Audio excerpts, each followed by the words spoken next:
Hey everybody, it's Father Edward Looney here, and I am happy to share with you another teaching. And I'm so happy that you tune in each week as we continue to reflect on the scriptures together.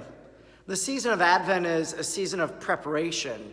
We prepare our hearts for Christmas. We prepare our hearts for Christ's return. And I really like doing these videos for our RE class because really it's a preparation for me. It helps me to think about our readings well in advance.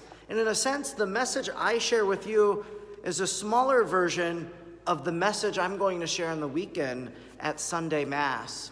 Now, when we come together for Sunday Mass, whether we do so in person or virtually, whether you listen to it on the radio or television or the internet, the Mass has different scripture readings. We have the first reading, which comes from one of the prophets. Then we have the Psalm. Then we have the second reading. And then we have the Gospel. The first reading is from the Old Testament, from the prophets. The second reading from one of the letters that St. Paul wrote, one of the letters of St. Peter or St. James or any of those New Testaments. And then we have the Gospel, Matthew, Mark, Luke, or John. This year we'll be hearing a lot from Mark. Anyways, what I want to do today, I know our classes typically look at the Gospel. But I want to look a little bit at our second reading today and perhaps then bring in the gospel as well. This is what St. Peter says in our second reading for the second Sunday of Advent. He says this, "Do not ignore this one fact, beloved, that with the Lord 1 day is like 1,000 years, and 1,000 years like 1 day." I'll read it again. With the Lord, 1 day is like 1,000 years, and 1,000 years like 1 day. What St. Peter is trying to tell us is that really God is outside of time. God is in eternity. And I think this is something that maybe we don't think about all that often.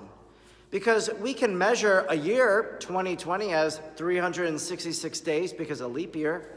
We know how many hours are in a day, 24. We know how many seconds are in a minute, 60. I could tell you right now that it is 6:55 a.m. as I record this video, so I know time. But what St. Peter is trying to teach us here is that with God, there really is no time. That for the Lord, 1 day is like 1,000 years, and 1,000 years like 1 day. There is no time in heaven. God is outside of time. In one of my classes that I took, the teacher said, in heaven it is always the now. It's always now. There's no past, there's no present, there's only right now. Right now. There's no time in heaven. What does that mean? Well, I think it means that, for example, because God is outside of time, we'll celebrate on December 8th the Immaculate Conception of Mary. That God foresaw the merits of the cross and applied them to his mother Mary. How could he do that? God is outside of time.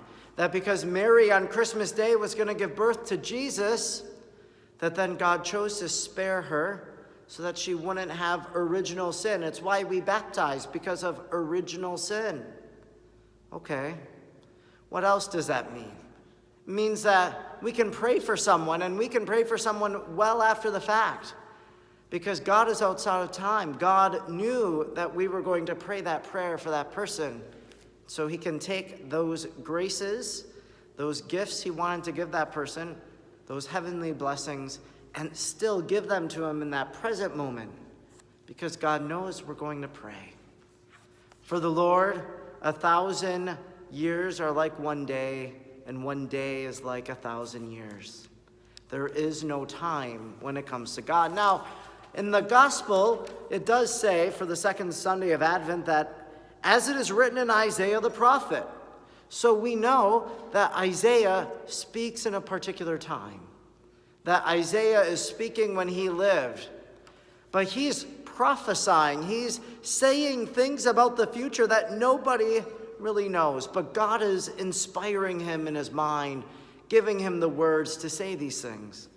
The most famous line from the book of Isaiah, "A virgin shall conceive and bear a son, and his name shall be Emmanuel, God with us.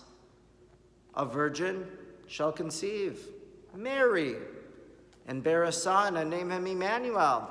O come, Emmanuel. Jesus, God with us. For us, God is outside of time.